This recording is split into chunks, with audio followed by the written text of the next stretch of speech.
All right, guys. Well, you might see a theme with my recent uploads, and we're just continuing through my box of many goodies. So this is the brand new red E1.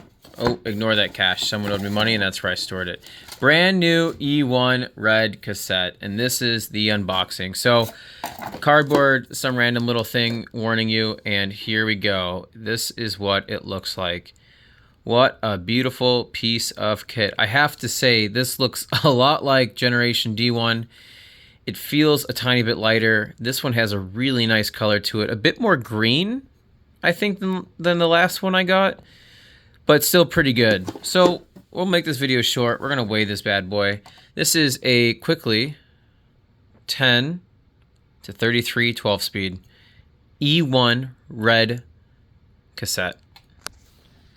207 grams. I know for a fact my last one was like 220, 230. That's currently on the Madone. We'll do a side-by-side soon, but this is an initial unboxing and opening.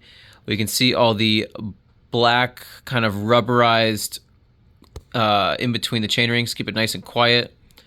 Super high quality. Everything looks super nifty. It comes pre-greased on the inside.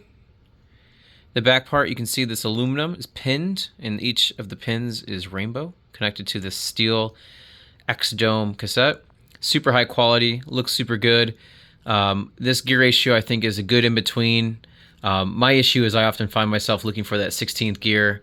So the 1028, when I had that, was a better size for me. However, I do like the 33 bailout because I'm a big boy and I need to spin up them hills. And with my new 165 cranks, this is going to work better. So this is the unboxing of the Generation E1 Red Rainbow 1033 cassette.